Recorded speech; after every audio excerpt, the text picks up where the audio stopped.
Mes chers amis, accrochez vos ceintures, cet épisode est absolument génial. Je ne sais pas pourquoi j'ai jamais fait ça avant, mais j'ai interviewé pour la première fois Anne-Sophie Pic et son mari et associé David Sinapian, qui sont inséparables d'ailleurs, et c'est absolument formidable parce que j'ai eu à la fois leur histoire d'amour, leur histoire entrepreneuriale, l'histoire formidable de la maison Pic, mais également finalement l'envers du décor, le regard de l'un vers l'autre que j'ai trouvé absolument passionnant. C'est un épisode d'une sincérité folle qui vous fera avoir un regard totalement différent sur cet héritage, cette success story à la française.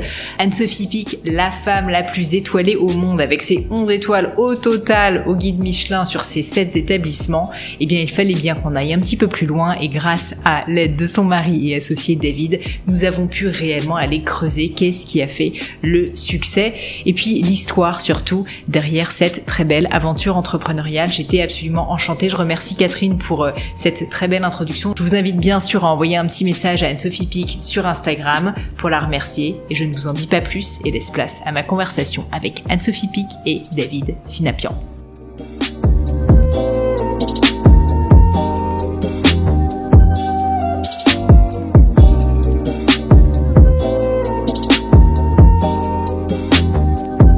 Quand on est indépendant, il y a des jours où tout roule et puis il y a les autres. Vous savez, ceux où un client oublie de payer une facture, où vous passez 1 heure à retrouver un justificatif dans une bannette mal triée, ou encore les jours où vous réalisez que votre compte pro ne distingue pas ce qui revient à l'URSSAF de ce que vous pouvez réellement dépenser. C'est là que mon sponsor de longue date, Conto, est bien plus qu'un simple compte bancaire. Facturation automatisée, relance intégrée, estimation du solde de TVA pour facilement savoir où vous en êtes, sous-compte avec IBAN dédié pour mettre du côté charge ou salaire, et surtout une vision claire, en temps réel, de votre trésorerie. C'est structurant, apaisant et si on est honnête, totalement indispensable quand on gère son business soi-même. Conto, c'est la solution que j'aurais aimé avoir à mes débuts et celle que je recommande sans réserve aujourd'hui aux indépendants autour de moi. En plus, Conto vous offre 3 mois sur votre abonnement compte pro avec le code Pauline 2025. Alors n'attendez plus et rendez-vous sur conto.com, Q-O-N-T-O. Anne-Sophie, David, je vous remercie 1000 fois d'avoir accepté cette invitation. Je vous pourchasse un peu depuis maintenant 2 ou 3 ans. On va remercier d'ailleurs Catherine d'avoir rendu ce rendez-vous possible. J'ai 1001 questions pour vous, bien sûr. Si ça vous va, j'aimerais rentrer dans le vif du sujet avec la reprise de l'entreprise familiale. Donc on rentre directement, là je nous plonge. Et justement, j'aimerais bien qu'on la revive un petit peu avec vous. Donc n'hésitez pas tous les deux à la décrire aussi à votre manière, puisque vous l'avez tous les deux vécu différemment, bien sûr. Si je me trompe pas, Anne-Sophie, vous aviez 23, 24 ans. Oui. Donc encore à la fin de mes études. C'est donc, ça. Et est-ce que vous pouvez nous dire qu'est-ce qui se passe et donc comment est-ce que vous êtes amené à reprendre la maison familiale? Alors en fait, la reprise de la maison familiale, elle s'est passée en plusieurs temps. Mais d'abord, le premier temps, c'est le temps de la réflexion, celui où je décide à la fin de mes études de ce que je vais faire. Donc je passe mon bac, j'ai prépa HEC, j'intègre une école de commerce, 3 ans, dont 1 année à l'étranger, découverte de l'Asie, des États-Unis. Et à la fin de cette période d'études, pour moi, je dois prendre une décision d'avenir, finalement. Qu'est-ce que je vais faire de ma vie? Et petit à petit, monte en moi cette envie d'apprendre la cuisine auprès de mon père. Donc je décide de rentrer dans la maison. J'annonce à mon père que je veux apprendre la cuisine auprès de lui et j'en parle bien sûr à David. À l'époque, on se fréquente déjà. Et ce mot qui n'existe plus, se fréquenter, mais bon, tant pis. C'est aussi c'est joli d'utiliser des termes. C'est très joli de me fréquenter. et du coup voilà, c'est aussi parce que lui est d'accord avec cette envie-là qui me pousse dans ce retranchement-là que je décide de l'annoncer à mes parents pour revenir rejoindre mon père, mais surtout revenir pour apprendre à cuisiner. Justement, c'était une question que j'allais vous poser, c'est est-ce que vous saviez, alors vous David, j'imagine que non, mais est-ce que vous saviez que vous alliez travailler dans la gastronomie, même Anne-Sophie, parce que c'était pas, enfin, je sais donc que vous étiez la 4e génération, etc. Mais est-ce que c'était une évidence? Souvent, c'est presque un poids aussi quand on a autant de pression. Moi, je luttais beaucoup chaque été quand on partait en vacances avec mes parents. Mon père me redemandait à chaque fois il faut que j'organise mes affaires. Ça, est-ce que tu veux faire l'école hôtelière de Lausanne? Est-ce que tu veux est-ce que tu veux rentrer dans ce métier? Et moi, je bottais systématiquement en touche parce que je voulais pas j'étais pas prête pour cette décision. Je pense que j'étais pas assez mature pour faire ce choix. Mais en tout cas, je voulais tout faire sauf la restauration parce que j'y avais grandi, vécu, je voyais au quotidien comment ça se passait, et je trouvais ça beau, toute mon enfance j'ai trouvé ça admirable, j'étais émerveillée, mais à un moment donné je voulais vivre autre chose, tout simplement. Donc c'était plutôt non, c'était plutôt des refus, et bon, la vie on a décidé autrement, et c'est un choix qui doit progresser en soi et qui doit pas être un choix imposé de toute façon. Et vous, David, quand elle vous dit à l'époque, j'ai envie d'apprendre auprès de papa, ça vous fait quoi? Vous vous rappelez vos émotions? Je pense que je l'ai poussé à le faire parce que même si au départ on n'était pas complètement sûr d'évoluer dans cet univers-là, c'était le moment où moi je devais partir au service militaire. Donc on a fait nos études ensemble. Effectivement, c'est présenté à la fin de son stage ce questionnement sur un retour dans l'affaire familiale, initié par son maître de stage, qui a provoqué ce déclic dans sa tête qui n'existait plus, parce que c'est vrai elle s'était presque interdit d'évoluer dans cet univers-là, pour en avoir un peu souffert quand elle était jeune. La contrainte de professionnelle qui allait à l'encontre d'une vie familiale à peu près équilibrée la perturbait beaucoup, et c'est vrai que son maître de stage lui pose la question à la fin de notre cycle d'études, et lui dit Anne-Sophie, vous voulez travailler quand même pour une marque comme la nôtre. Elle était chez Moët & Cie, donc c'est le groupe LVMH. Mais est-ce que vous êtes quand même consciente que vous êtes vous aussi à la tête d'une très belle marque? C'est fou, hein. Et là, on en a parlé lorsqu'elle a terminé cet entretien, et c'est vrai que ça a provoqué une espèce de déclic en elle. Et elle s'est dit, il faut quand même peut-être que je reconsidère cette question-là, et peut-être que mon avenir, notre avenir, au départ c'était le sien parce que moi je voyais pas trop ce que j'allais y faire, mais était peut-être à Valence. Donc elle en a parlé avec son père immédiatement, qui a été extrêmement ému de cette question, de cette interrogation, et de la probabilité de voir revenir sa fille à Valence. Et elle s'est dit, voilà, je vais venir passer 1 an avec toi pour apprendre ce métier en cuisine avec toi, sans savoir à ce moment-là qu'elle pouvait en faire son métier.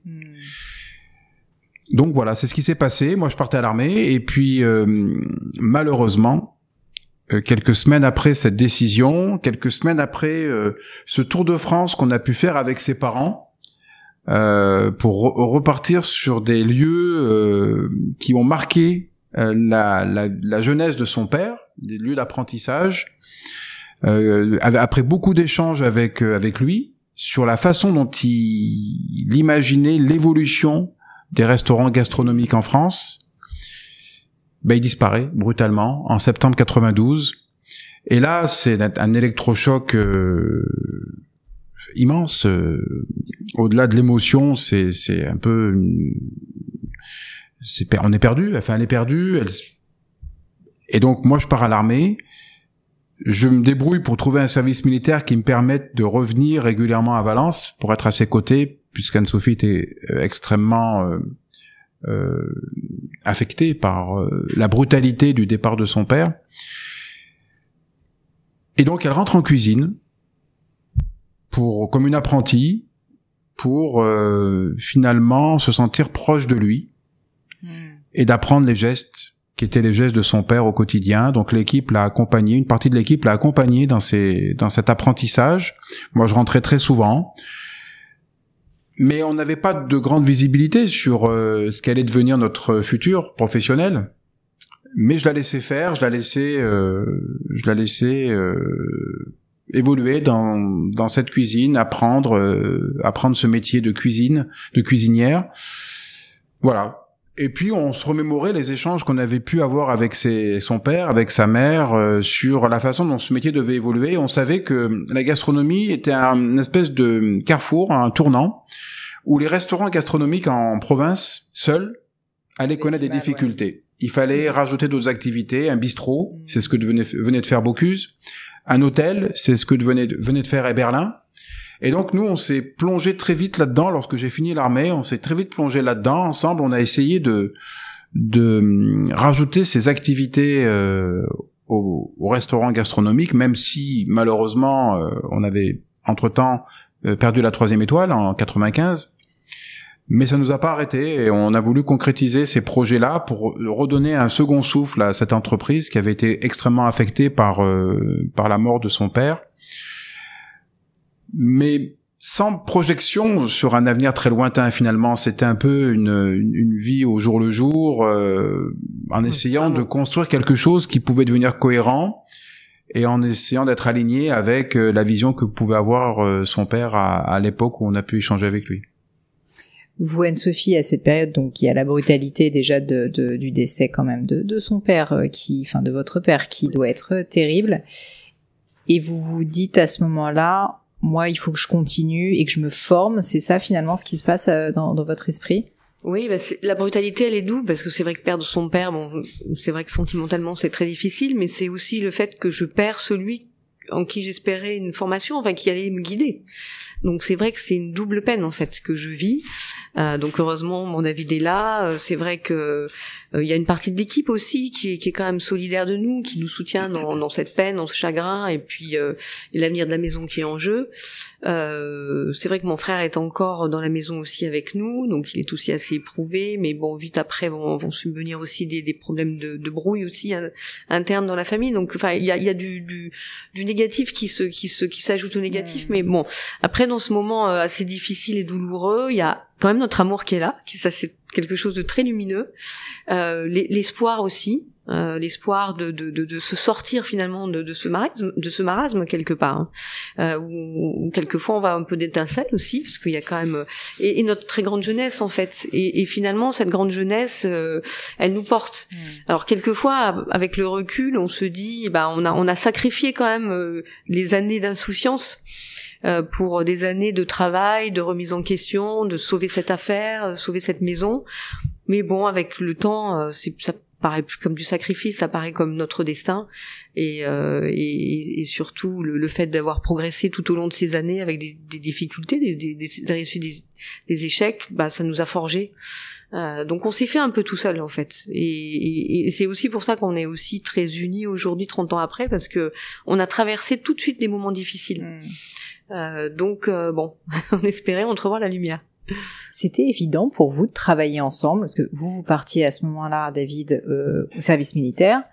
Anne-Sophie, elle a quand même beaucoup de choses à gérer, j'imagine aussi dans le contexte familial, d'une transmission, où c'est pas évident quand il y a des frères et des sœurs. Enfin, c'est quand même une usine à gaz, cette histoire. Et donc, en plus le fait, désolé de mettre les pieds dans le plat, mais de commencer à travailler avec son mari, vous mettez absolument tous les œufs dans le même panier, là, Anne-Sophie, quand même. Je le sais parce que moi, je vous l'ai peut-être pas dit, mais je travaille avec mon mari, ça fait 20 ans qu'on est ensemble et ça fait 15 ans, non, plus de 20 ans qu'on est ensemble, mais ça fait 15 ans qu'on travaille ensemble et donc je vois que ça fonctionne très bien mais c'est quand même un sacré risque.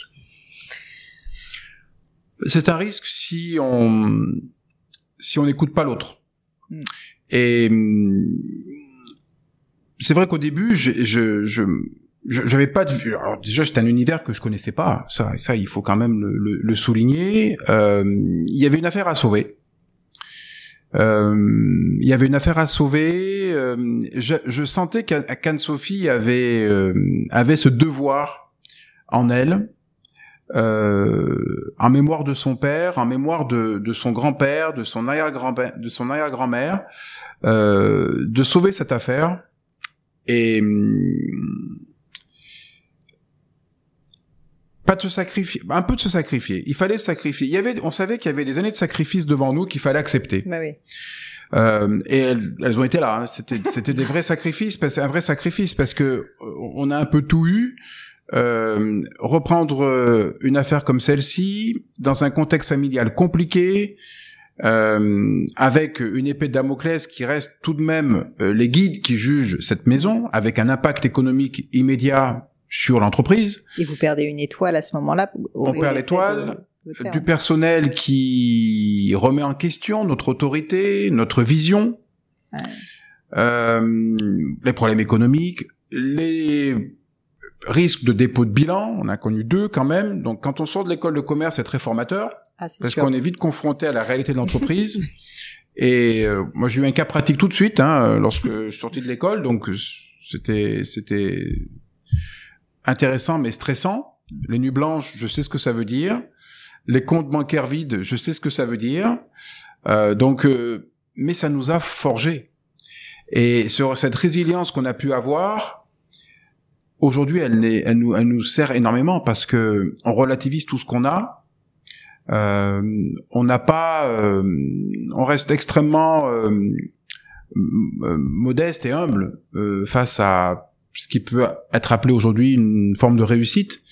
Mais on sait nous tout le travail qu'il y a derrière et tous les sacrifices qu'on a dû faire pour y arriver. Mais je dirais presque que ces sacrifices il fallait les avoir, il fallait les vivre pour bâtir quelque chose de solide. Alors, les erreurs, on en a fait, des mauvais choix, on en a fait, comme tout le monde, mais il fallait les faire. Il fallait les faire tous les deux. C'est pour ça que notre jeunesse, comme le dit Anne-Sophie, elle a été faite de résilience et de travail acharné pour construire ce projet d'entreprise pour lequel on s'est fixé tous les deux ces mêmes objectifs de respect de la mémoire de ses parents et de ses grands-parents, de tout ce travail qui avait été mis en œuvre dans cette entreprise, il pouvait pas disparaître.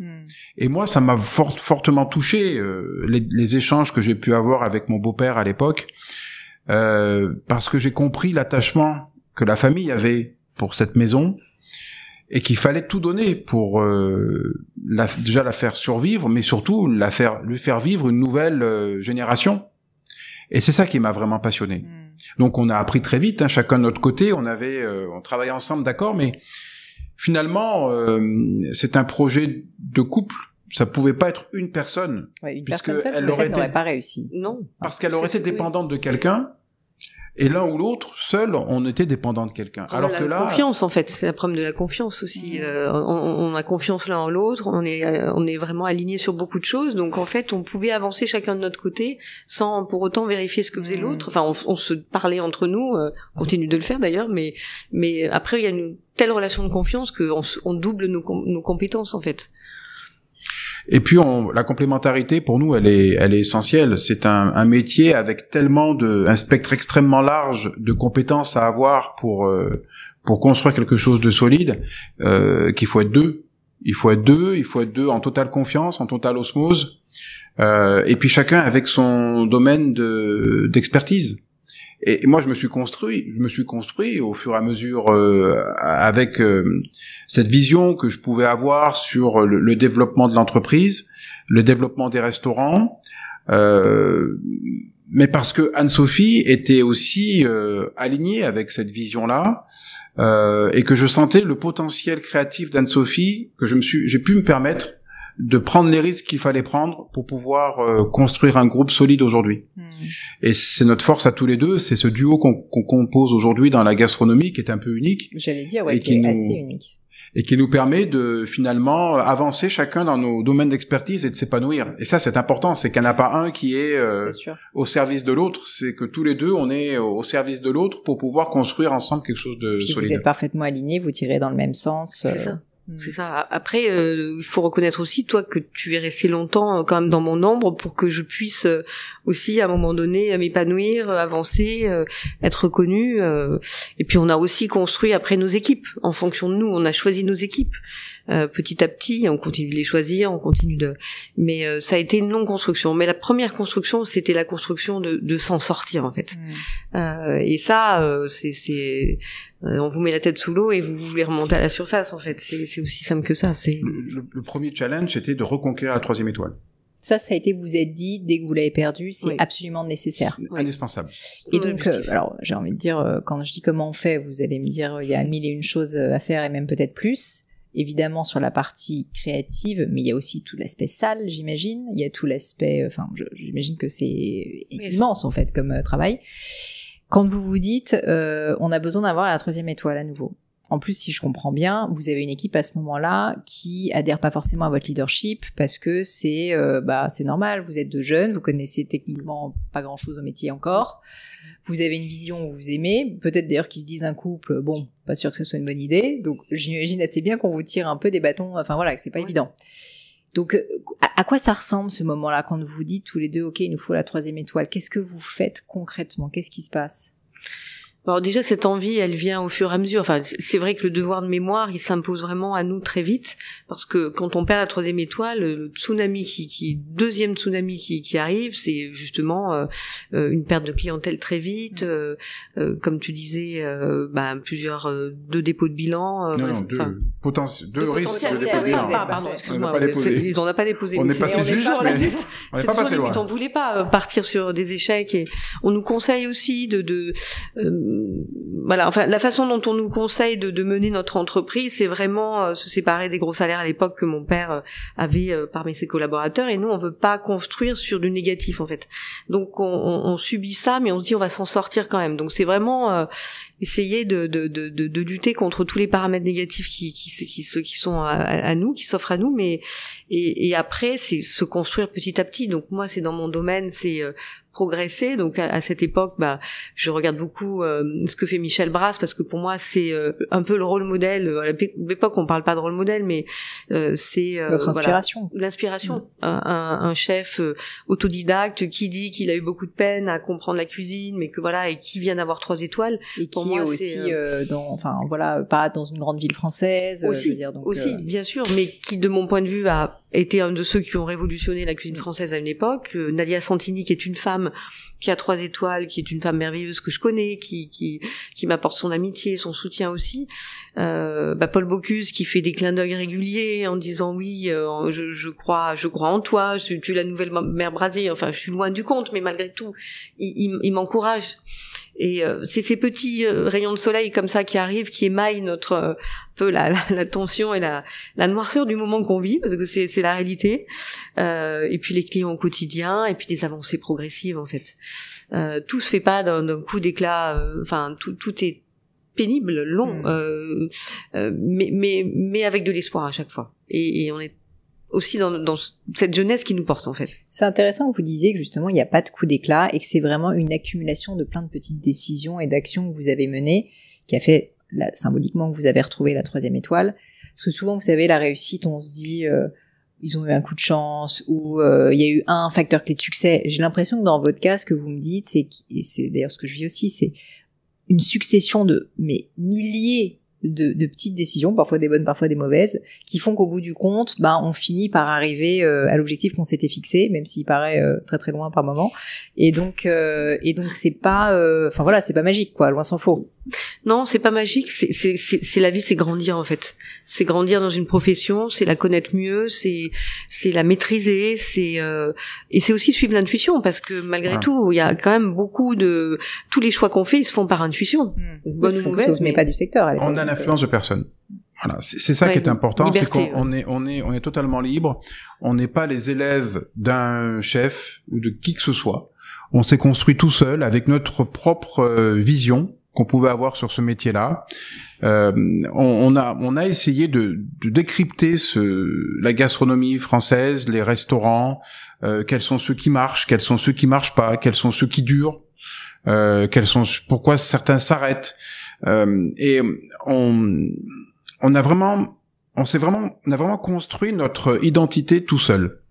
Et ça, je pense que c'est notre force, parce que on est passé à travers les époques, parce qu'à chaque fois, la liberté que nous avions, elle nous a permis de faire des choses et de concevoir ce métier-là avec notre propre regard et sans le regard de quelqu'un d'autre. Et je pense que c'est ça qui nous a permis de construire notre propre identité et de considérer que d'aller au restaurant, et c'est ce que je défends beaucoup aujourd'hui encore plus qu'avant, ce n'est plus pour aller manger. C'est pour vivre une expérience. Et on a construit un petit peu toute notre identité sur l'expérience qu'on pouvait apporter à nos clients dans notre restaurant et puis dans nos restaurants aujourd'hui au-delà des frontières. Et c'est ça qui nous a été très utile. Anne-Sophie a construit sa propre identité culinaire aussi, avec son travail immense. Moi, je suis le mieux placé pour le dire, pour le témoigner.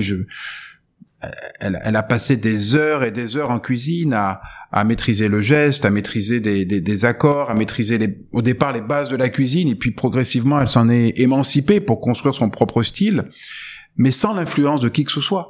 Elle l'élève de personne, et si son père lui a laissé un héritage magnifique, c'est son palais. Elle a un palais redoutable, et c'est ce palais-là qui l'a accompagnée au fil des ans, pour construire la chef qu'elle est aujourd'hui. Et ça, moi je l'ai vu, j'ai été témoin de tout ça au fil des ans. Voilà, j'ai vu quelqu'un qui a pris de l'assurance et pour qui la 3e étoile a été la fin d'un cycle pour le début d'un autre. Elle avait accompli ce devoir de mémoire en récupérant la 3e étoile, et ça c'était fait. Et maintenant, elle pouvait s'exprimer elle-même. Il y a eu un vrai gros changement à ce moment-là, et c'est vrai que j'en ai été le témoin tous les jours.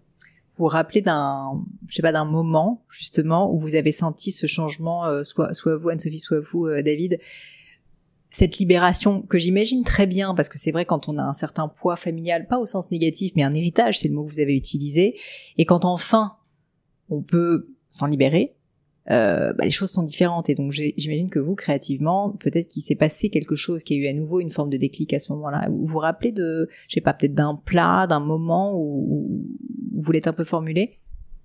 En fait, il y a deux choses importantes. Le fait que je devienne mère à un moment donné, aussi en 2005, donc 2 ans avant la 3e étoile, qui me permet d'aller à l'essentiel, parce que je deviens maman et je suis aussi cuisinière, chef, donc je vais beaucoup plus à l'essentiel qu'avant. Je synthétise plus ma pensée, ça m'aide énormément. Et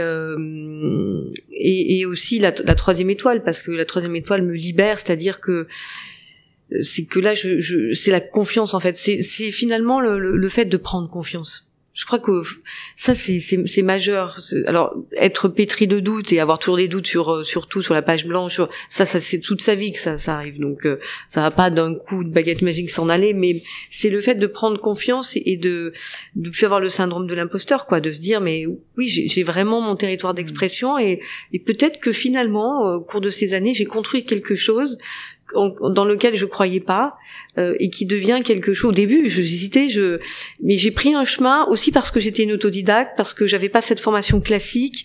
C'est devenu au fil du temps une grande chance. Ce qui était une faiblesse à mes débuts est devenu une force. Et ça, je pense que ce basculement, je l'ai ressenti aussi. Meilleure maîtrise, et puis aussi ces accords de saveur. La cuisine aujourd'hui, elle est essentiellement une cuisine de goût, d'accords, de saveur, et ça je l'ai fait depuis le début. Donc j'ai construit ce chemin dans lequel je suis devenue meilleure aussi. Mais le fait d'être libre, comme disait David, de pas avoir d'influence. Alors on grandit jamais tout seul. On a grandi tous les deux. On grandit avec nos équipes aussi, évidemment. Enfin, c'est jamais tout seul dans son coin. Donc c'est aussi le bonheur de travailler en équipe, les échanges qu'on peut avoir aussi avec eux. Mais c'est malgré tout être dans cette forme de liberté. Il faut remettre les choses dans leur contexte aussi. Dans les années 90, une femme en cuisine en France, chef de cuisine, voilà, c'était compliqué. Ça court pas les rues, oui. Ça court pas les rues, c'est pas accepté. En interne, en externe, même les clients, même pour des clients, une femme fait moins bien à manger qu'un homme dans un restaurant. À la maison, c'est une chose. Dans un restaurant, c'en est une autre. Donc, c'est des choses complètement aberrantes. On a pu entendre et on a été les témoins de remarques sexistes qui n'avaient aucun fondement.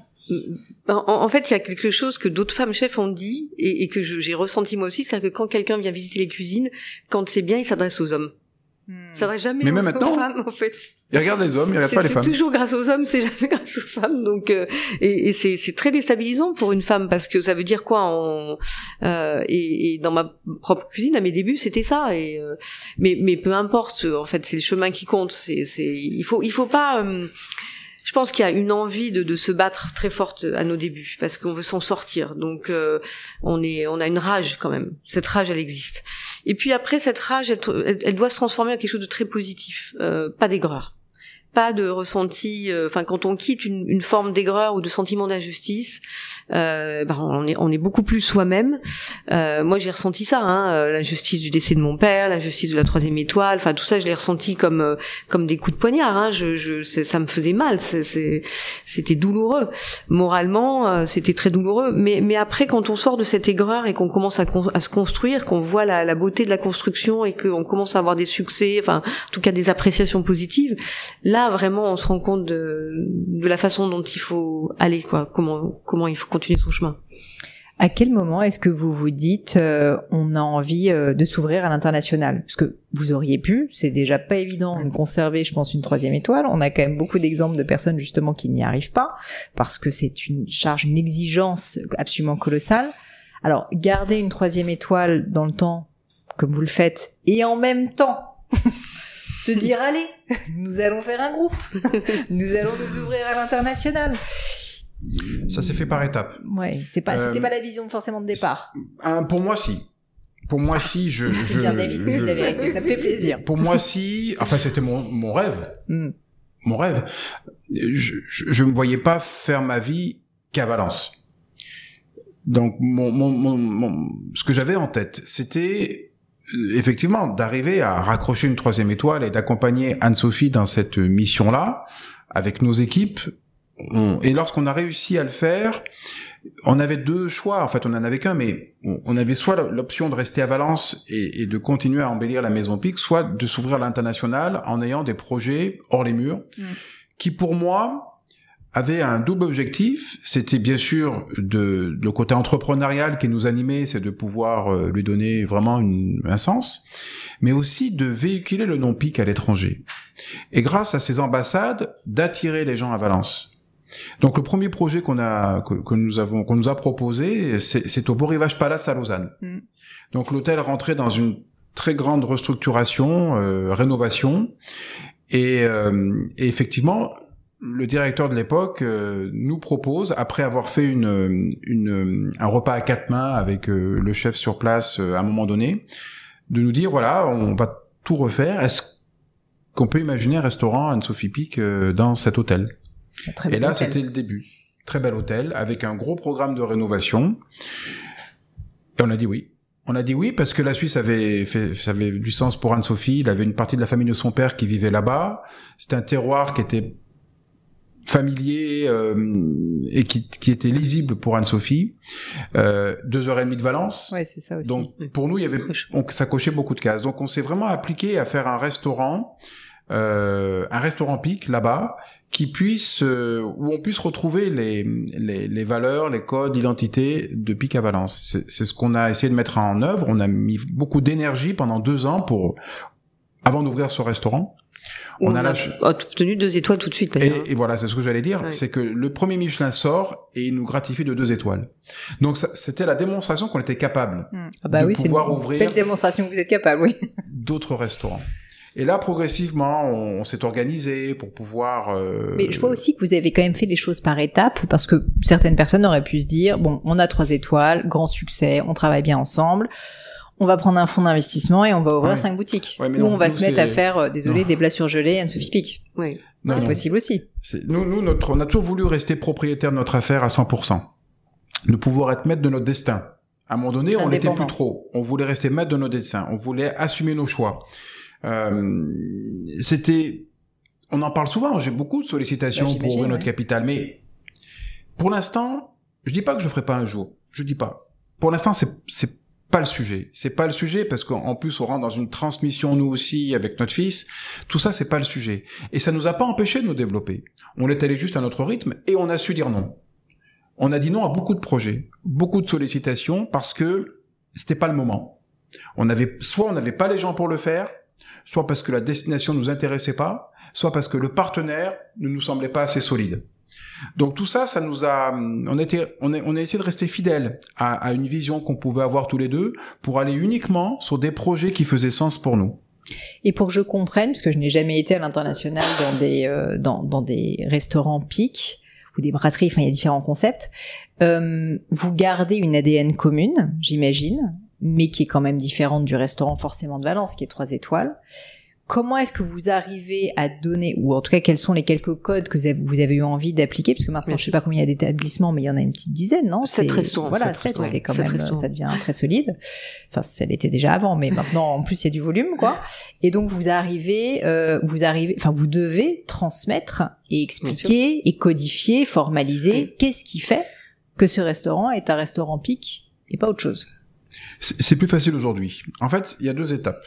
Moi, j'interviens sur la première beaucoup, puisque mon rôle maintenant est de construire ces restaurants, avec les codes qui sont les nôtres, avec les valeurs d'Anne-Sophie, son identité. Et c'est plus facile aujourd'hui parce que, d'abord, on a des équipes structurées et on a des talents qui peuvent être mutés dans ces endroits-là. Donc, lorsqu'on ouvre un restaurant, on a ouvert Bangkok il y a 1 mois, on a installé la chef de cuisine, qui était la chef de cuisine adjointe de Valence, d'Anne-Sophie. Qui vous connaissez depuis des années, qui vous connaît par cœur. 15 ans. C'est presque ma fille spirituelle, oui. Un sous-chef qui vient de Valence, la chef pâtissière qui était celle de Londres, le chef sommelier qui était le numéro 2 à Valence, voilà. Donc on a, en fait, un noyau dur. Valence, c'est votre vivier de talent, en fait. C'est ça. C'est Valence ou même les autres restaurants, puisque la chef pâtissière vient de Londres. Donc on a un vivier pique qui va prendre en main ce restaurant sur les positions clés. Et après, on recrute autour de ça. Ce qui fait que on reste, quoi qu'il en soit, toujours aligné avec les codes qui sont les nôtres et avec les valeurs qui sont les nôtres. Parce que quand ils parlent pique. Quand ils réfléchissent pique. Et à chaque fois, on le voit, les réflexes qu'on leur a donnés, ce sont les nôtres. C'est un langage, de toute façon, la cuisine, que ce soit la salle, que ce soit la sommellerie, c'est aussi un langage, on parle le même langage. Et c'est vrai que sans t'interrompre, ce qui est intéressant, c'est aussi pour l'ADN des plats. Ce qui est important, c'est que les chefs viennent à Valence, où là j'ai un Pick Lab. Alors, il y a toujours une cuisine d'essai, mais là, depuis l'année dernière, il y a un lieu dédié à la création. Et ça, c'est parce que David l'a voulu aussi, et c'est aussi un investissement important. Mais c'est très nécessaire à notre développement. C'est-à-dire qu'il y a un lieu dédié vraiment à la création, que ce soit pour les plats ou que ce soit pour la pâtisserie, pour la cuisine de pâtisserie. Et le chef vient à Valence, ou la chef vient à Valence, et on travaille ensemble avec 2 collaborateurs à moi qui sont dans ce lieu aussi permanence, et il repart ou elle repart avec les plats. Donc même avec les photos souvent, parce qu'on s'est tellement bien organisé qu'on arrive vraiment à avoir des choses très précises. Alors ça permet une liberté en fait. On pourrait penser que c'est contraint et que c'est très formaté, mais pas du tout. Si on n'a pas ce lieu-là et cette formule-là, enfin cette façon de travailler, ça permet une liberté de création qu'on n'aurait pas sinon, et qui ferait de nous que on est juste du copier-coller de Valence. Donc, c'est ça que c'est pour ça que je voulais vous poser la question, parce que donc j'ai une marque de joaillerie, j'ai maintenant 9 boutiques, et ce sujet de réussir à transmettre dans les détails, parce que c'est ça une marque en fait, en réalité, dans tous les détails, dans le ton de voix, dans la manière dont, dans mon cas, on va apporter un bijou, etc. C'est extrêmement difficile. Et en fait, pour avoir une 2e étoile assez rapidement au Beau Rivage, c'est que vous avez réussi à le faire assez vite. Et ensuite, après, maintenant, dans les 7 autres restaurants. Et donc, je comprends que c'est parce que, non pas vous êtes en permanence présent sur place, même si on va en parler après, j'imagine que vous voyagez beaucoup, mais c'est parce que vous avez réussi à créer des viviers de talents qui sont à vos côtés, qui sont presque devenus, si je me trompe pas, l'extension de vous. Un petit peu. On essaye de montrer la voie à toutes ces équipes, de les former. Pour après, et leur liberté aussi. Qu'elles puissent juger les restaurants pour nous. Aujourd'hui, Anne-Sophie a parlé de son Pick Lab, donc c'est son univers à elle, où elle a une équipe de chefs dédiés à travailler à ses côtés sur les créations. Créer des nouvelles arômes. Exactement. Tout le pôle administratif qui est autour d'Anne-Sophie est basé là-bas. Moi, j'ai mon univers aussi, qu'on a appelé le carré de pique, où en fait, c'est tout le siège social du groupe, où je gère le groupe depuis cet endroit-là et je le développe avec plus d'une vingtaine de personnes aujourd'hui présentes à mes côtés. Et toutes ces personnes talentueuses que l'on a formées au fil du temps et qui nous accompagnent, sont capables de décrypter un restaurant et sont capables de corriger les choses si elles ont besoin d'être corrigées. Alors, aujourd'hui, effectivement, on voyage beaucoup, on est beaucoup en Asie, Mais on a des gens, quand ils vont sur place, sont capables de dire ce qui va pas et d'apporter les correctifs nécessaires. Et c'est ça. Et ça, c'est ce qu'on a construit pendant les 15 dernières années. Et c'était vraiment l'objectif pour Anne-Sophie et moi, c'est qu'on voulait pas mettre la charrue avant les bœufs. On voulait vraiment se structurer avant d'appuyer sur l'accélérateur du développement. On voulait pas faire les choses de façon désordonnée et surtout pas d'ouvrir des restaurants fragiles qu'on n'aurait pas pu suivre attentivement et dans lesquels on n'aurait pas pu intégrer des collaborateurs formés par nos soins. Je suis obligée de vous poser la question financière parce que vous m'avez dit que vous possédez encore 100% de l'entreprise et je vous en félicite. Je n'ai que 80% avec mon mari, mais on essaye de racheter tout. Non, j'ai des investisseurs formidables, donc je suis ravie de les avoir. Mais bref, tout ça pour dire que dans votre cas, le financement des nouvelles filiales ou des établissements se fait donc sur fonds propres et sur endettement ou c'est des partenariats? Comment ça se passe? On a un modèle particulier. Nous sommes propriétaires de notre maison à Valence, de tous les outils de travail que l'on a, le siège social et puis le lab, le restaurant de Paris est à nous aussi. Tous les autres restaurants, on intervient sous forme de consultants. Mais c'est un consulting renforcé, c'est-à-dire que c'est pas une franchise. On n'envoie pas un mode d'emploi et les gens font. On est très actifs et très impliqués. De la conception du projet. On travaille sur des PNL au départ pour voir si le projet est économiquement viable. Et puis après, on développe toute la partie créative de construction du restaurant, d'aménagement, de design, d'équipement, de formation des équipes, de recrutement de formation des équipes, élaboration de cartes du côté d'Anne-Sophie. Mais on n'est pas propriétaire. On apporte un savoir-faire et surtout un suivi opérationnel dans le lieu pour le rendre performant économiquement et qualitativement. Voilà, ça c'est notre modèle aujourd'hui. Effectivement, en France, on investit avec nos fonds propres. En dehors de la France, on n'investit pas. On est partenaire d'établissements hôteliers ou de groupes de restauration qui font appel à notre expertise. Et le temps dans tout ça, parce que maintenant que vous avez en plus un enfant, si je me trompe pas. Un grand, il a 20 ans. Oui, mais donc vous avez un enfant, parce qu'il est né en 2005, c'est ça, si je me trompe pas. Donc c'est un peu moins pressant maintenant de s'occuper de lui, mais ce que je veux dire, c'est la gestion du temps, quand vous avez construit tout ça, entre le temps passé en cuisine, le temps passé à faire la gestion, le temps de parents, le temps de couple aussi, le temps de faire des podcasts où on vous a un peu harcelé pour le faire, la représentation médiatique aussi. C'est vrai que tout ça prend énormément de temps, d'énergie. Est-ce que ça a été un sujet et c'est toujours un sujet pour vous, cette organisation du temps, qui est un sujet pour beaucoup de nous, mais peut-être que vous le gérez bien. Donc ça, c'est ma première question. Et la deuxième, c'est comment faites-vous justement pour réussir à faire rentrer un maximum de choses? Quelles sont peut-être vos astuces? Comment vous répartissez votre temps personnel sur ce qui compte? Moi, je dirais que le temps, c'est un sujet depuis 30 ans et ça le sera encore pour les années à venir. En général, ça l'est, oui. Voilà, ça l'est. Et je pense que ça change aussi au fur et à mesure du temps, c'est le cas de le dire. Oui, quand Nathan était plus petit, forcément, on se répartissait les tâches entre nous. Déjà, entre notre mariage et la naissance de notre fils, c'est passé 12 ans. Oui, et donc c'était les années difficiles, où on a eu besoin de s'investir à 150% dans notre entreprise pour la faire survivre. Donc vous n'aviez rien d'autre dans votre vie que votre couple et votre boîte. C'était 7 sur 7 toute l'année. Pendant toutes ces années-là, on a travaillé d'arrache-pied pour retrouver un équilibre économique dans notre entreprise. Voilà. Et après, on a envisagé fortement de fonder une famille. Et ça s'est fait. Voilà. En fait, on procède par ordre. Je vous ai très méthodique dans tout, c'est incroyable. C'est comme une recette, Anne-Sophie. Ça paraît aussi simple, mais il y a des doutes, il y a plein de choses qui rentrent en ligne de compte, mais c'est la vie. Mais c'est vrai que le temps, ça a toujours été pour moi un sujet parce que il faut du temps pour ma rêverie, bien sûr, qui est la cuisine et construire son propre univers. Mais je suis une maman aussi, ça n'a jamais été du temps au détriment aussi de l'éducation de mon fils, donc. Voilà, c'était aussi des moments de culpabilité intense. De toute façon, une femme qui travaille, et c'est toujours compliqué à gérer, mais c'est aussi on avait la chance de vivre en province et aussi d'avoir autour de nous nos familles respectives qui prenaient aussi, qui absorbaient cette inquiétude qu'on pouvait avoir et qui étaient là aussi à des moments stratégiques pour nous. Donc ça a été une aide très importante. Comme disait David, j'ai un peu souffert de l'emprise du travail sur mes parents.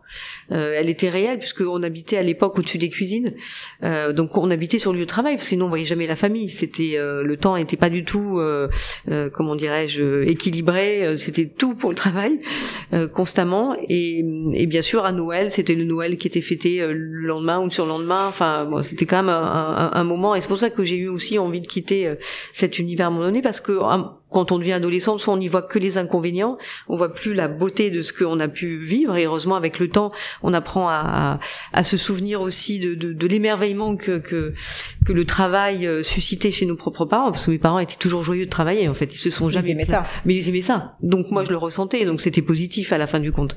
Mais il y avait quand même un peu de temps que j'aurais voulu un peu plus grand. Mais peu importe, c'était comme ça. Ça m'a pas empêché de me construire, de porter des valeurs, d'avoir cette transmission.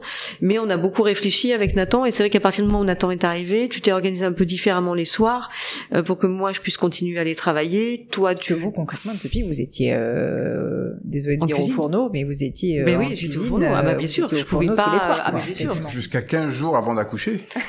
Ça, c'était compliqué ce moment-là, mais Nathan est né un 18 octobre, donc c'était proche de la fermeture. Il y avait quand même les menus de Noël à finir. Et puis après, il y avait le mois de janvier qui était fermé, ça c'était génial. J'ai quand même fait des conserves de truffes, je sais pas, mais bon, j'ai quand même réussi à faire ça. Ma petite cuisine à la maison. Non, mais tout ça pour dire que, bon, voilà, on gère, on s'adapte.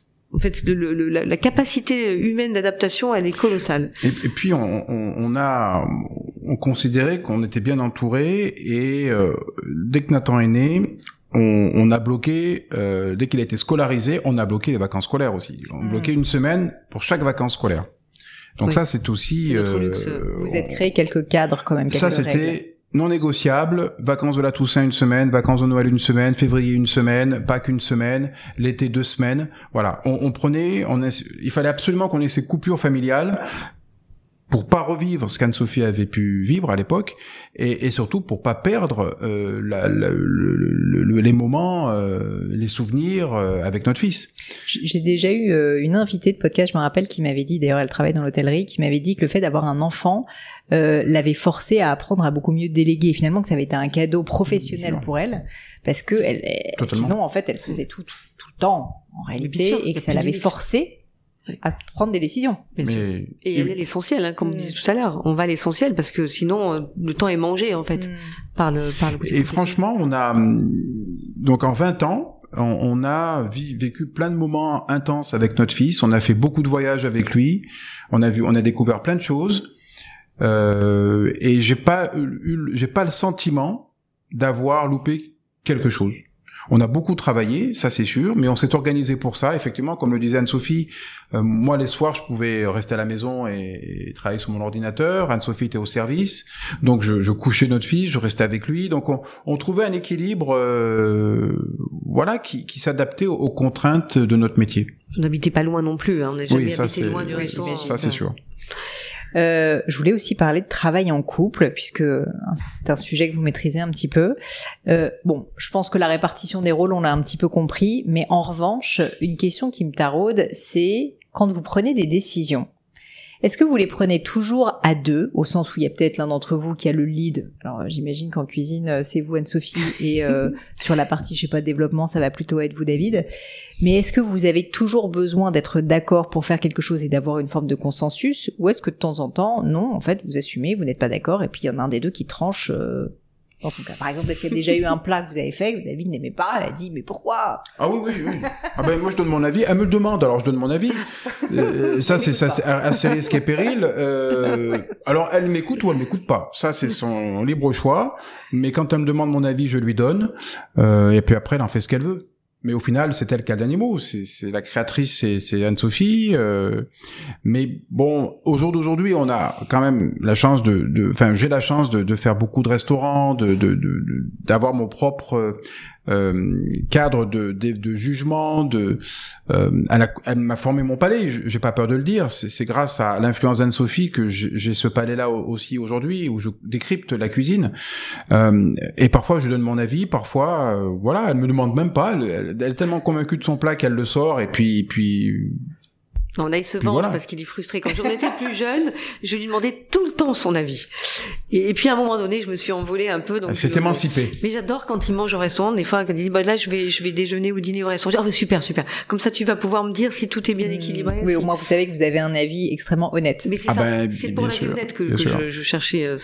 Bien sûr. Là, il est très honnête. Mais je rassure tout le monde, 95% de mes retours sont toujours dithyrambiques.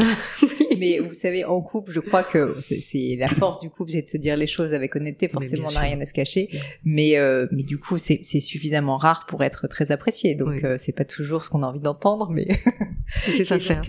Donc, pour revenir à la question, quand vous n'êtes pas d'accord, ce qui est quand même sain et normal malgré tout, est-ce que, comment est-ce que ça se passe concrètement? Qu'est-ce qui se passe? Donc, quand on n'est pas d'accord, donc il y en a un qui apporte la contradiction à l'autre. Et je pense que ça nous fait réfléchir individuellement. Et puis après, chacun prend sa décision en connaissance de cause. J'ai l'impression qu'Anne-Sophie a quelque chose à dire. Oui, non, parce qu'on a des quelques fois, mais maintenant beaucoup moins, parce que des réunions avec notre codir ou et là, il arrive que je ne sois pas d'accord. Donc ça fait beaucoup de... Mais en fait, c'est un jeu parce que nos équipes savent qu'on a des avis aussi différents par moment et ils respectent ça et je pense que ça les fait sourire quand même quand on n'est pas d'accord parce qu'on se dispute, on se dispute devant eux. Mais c'est un jeu aussi et puis finalement, ça fait avancer les choses malgré tout et chacun se range. Mais il n'a pas été contredit non plus. Du débat constructif. Mais c'est pas des décisions stratégiques, c'est des accords qu'on peut avoir, c'est des petits points de détail où voilà. J'ai tendance à couper un peu les choses. C'est le choix d'une peinture sur un mur ou quoi que ce soit, des trucs voilà qui ont pas d'impact. Oui. Mais sur la stratégie du groupe, on se connaît tellement bien qu'on peut prendre la décision pour l'autre. Quand je suis en train d'imaginer un restaurant, je lui en parle très peu. Je découvre. Elle le découvre presque quand elle va y aller pour la première fois, parce que je sais le restaurant qui va ressembler à Anne-Sophie et celui qui va pas lui ressembler. Donc il n'y a pas de discussion longue et stérile sur des sujets comme ça. Puis ce serait pas utile en fait. Voilà. Absolu, parce que on perdrait du temps. Toute la partie économique, elle s'en occupe pas. Donc je la libère de tout ça.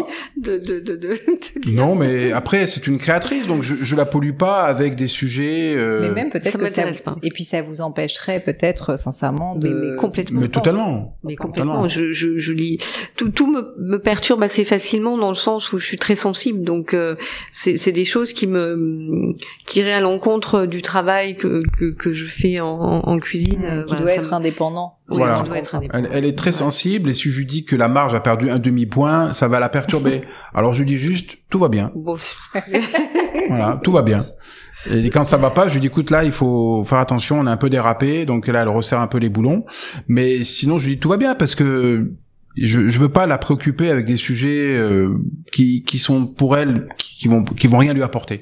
Est-ce que vous auriez quand même des conseils pour des personnes qui nous écoutent, qui envisageraient de travailler ensemble en tant que couple? Il y en a beaucoup, moi, qui me posent la question, et souvent c'est assez, les gens ont peur de le faire justement parce qu'ils ont peur que si ça se passe pas bien, qu'ils ramènent les disputes au travail et que les disputes du travail se ramènent à la maison, et ce qui entre nous est souvent quand même un peu le cas.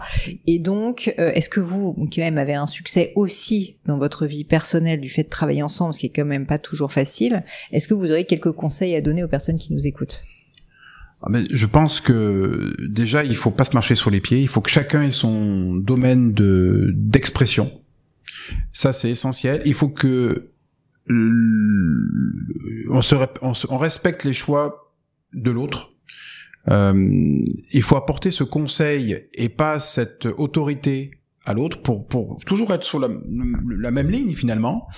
Mais surtout, il faut être très complémentaire parce que si on a des points d'activité, des points de décision qui sont les mêmes, évidemment qu'on va être en désaccord à un moment donné et que il va y avoir un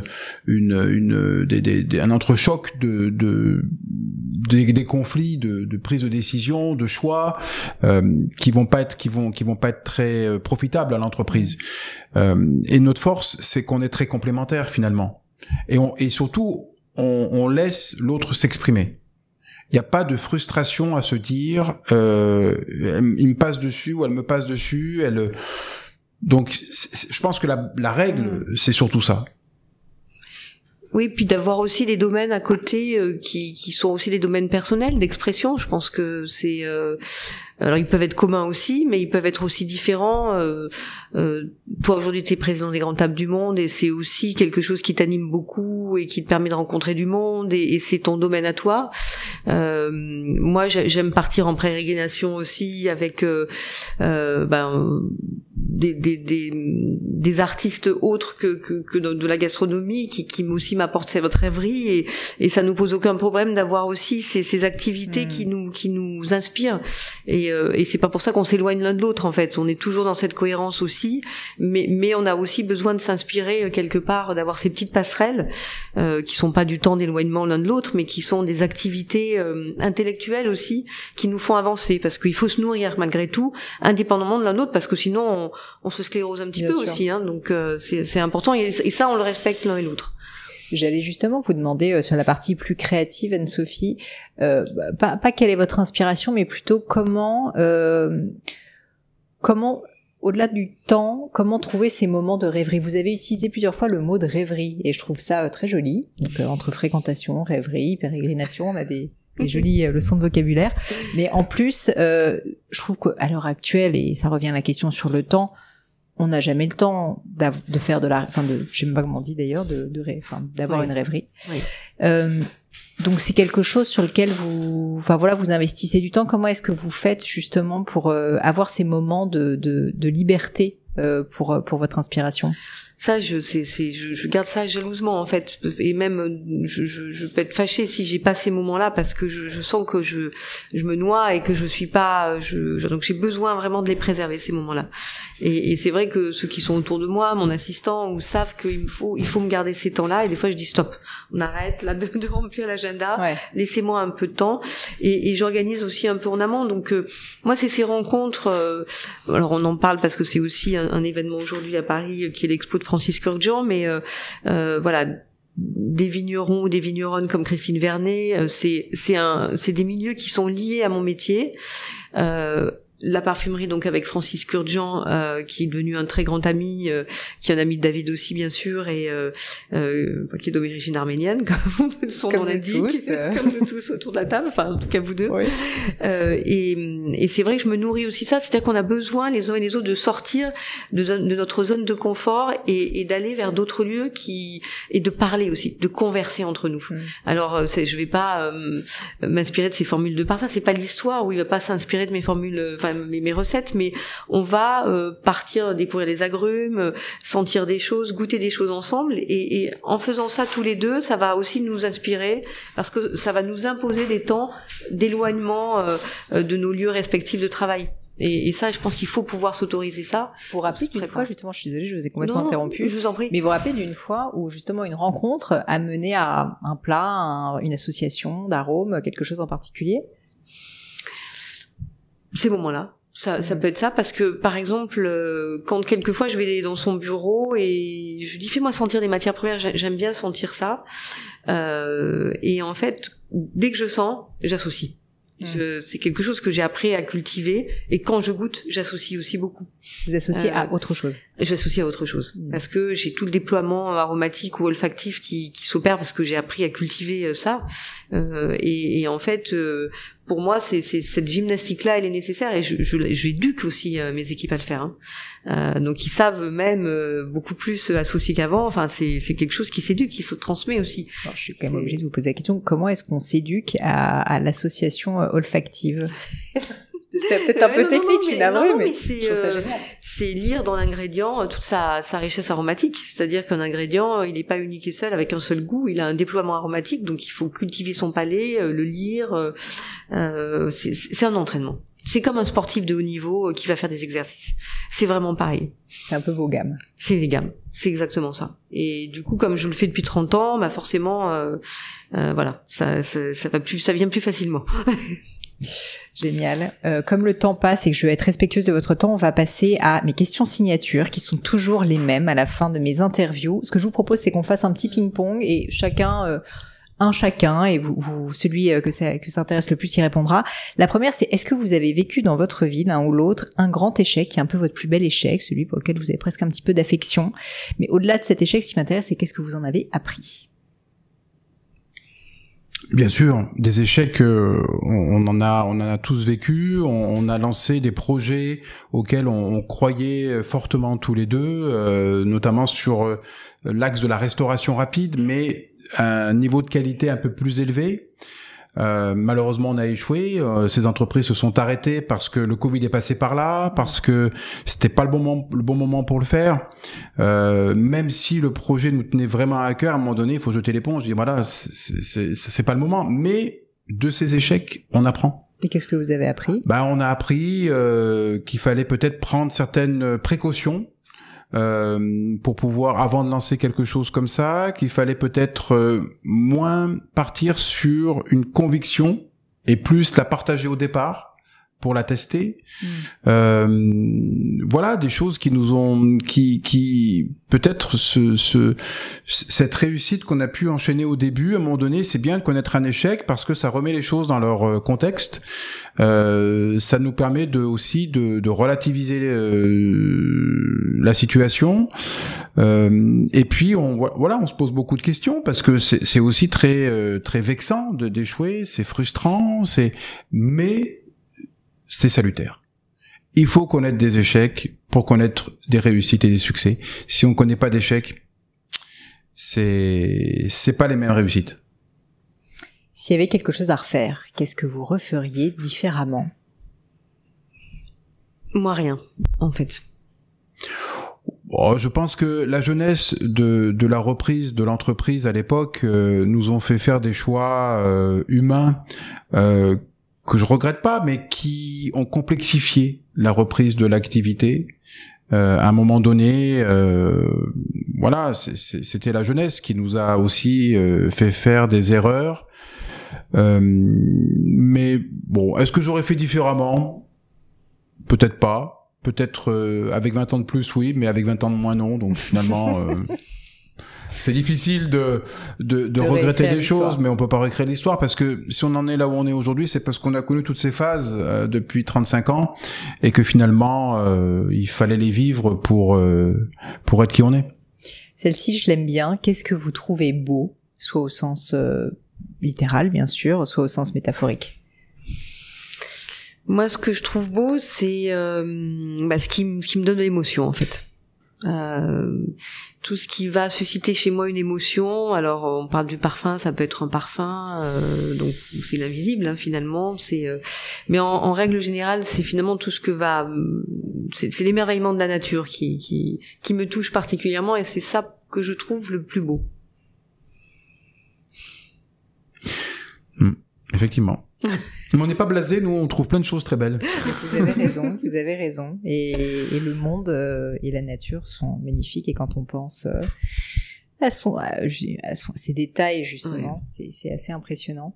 À l'inverse, qu'est-ce qui vous irrite? Qu'est-ce qui vous déplaît? Qu'est-ce que vous trouvez laid? Qu'est-ce que vous n'aimez pas observer? Alors ça peut être des comportements, ça peut être tout simplement des attitudes, tout ce que vous souhaitez. Il y en a beaucoup, en général. Moi, c'est la fausse générosité. La fausse générosité. Quand on attend en réalité quelque chose en échange? Ouais, quand on est généreux, mais pas pour des bonnes raisons. Je déteste. Parce que quand ça se voit, c'est terrible. C'est votre côté arménien, ça. Quand on est méditerranéen, on aime vraiment la générosité. Oui, la vraie. Super. Et vous, Anne-Sophie?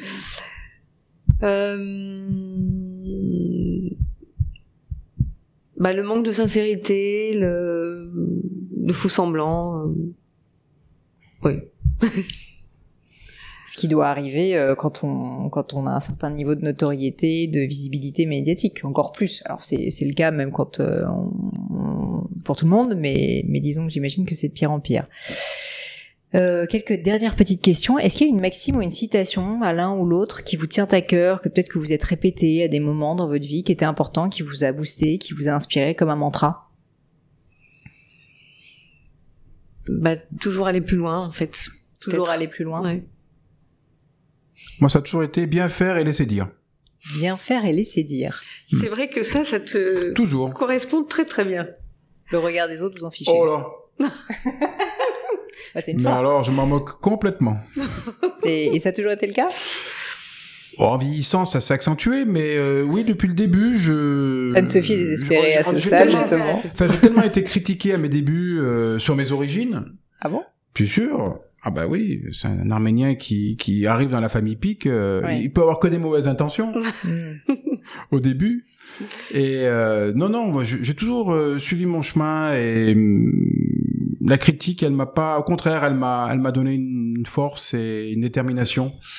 Et voilà, on a tracé notre voie comme ça. C'est une grande force qu'il a et que je respecte totalement. Chose pour laquelle je ne suis pas du tout, bien sûr, dans le même tas d'esprit, mais c'est pas grave. Est-ce que vous avez un sujet qui vous vient à l'esprit sur lequel vous avez déjà changé d'avis?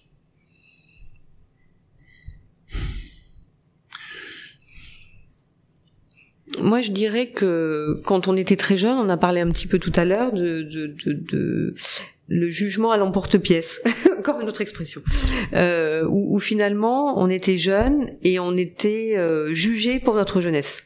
Et je me suis toujours dit, quand j'aurai 50 ans, bon bah voilà, on y est, j'essaierai d'avoir une grande bienveillance avec la jeunesse, parce que je trouve que c'est une force. Nous, ça nous a aidé d'être jeunes, alors probablement immature sur certaines choses, mais c'est une vraie force et il faut aider à construire la jeunesse, parce que voilà, je trouve, alors maintenant notre fils a 20 ans, c'est quelque chose que je perçois aussi chez lui, comment aider cette jeunesse à se construire et à trouver son chemin, mais c'est voilà, ne pas juger la jeunesse. Très bien. Deux dernières questions. Est-ce que vous avez une opinion ou une croyance qui est controversée? Ce que je veux dire par là, c'est que vous constatez que le monde autour de vous, les médias, vos amis, votre famille, peu importe, sont plutôt pas d'accord avec quelque chose que vous pensez. J'ai déjà eu plein de cas. Alors un que j'aime bien citer qui est rigolo, c'est quelqu'un qui m'a dit, mais moi je pense que avec l'âge, en fait, on ne devient pas du tout plus sage. En fait, on a plein de biais cognitifs et du coup, c'est de pire en pire et du coup, on devient de moins en moins sage. On s'enferme un peu dans nos croyances. Donc, je trouvais que c'était intéressant. Voilà, ça, c'était quelqu'un qui était un peu dans tout ce qui est neurosciences, mais il y a plein d'autres sujets, je suis sûre.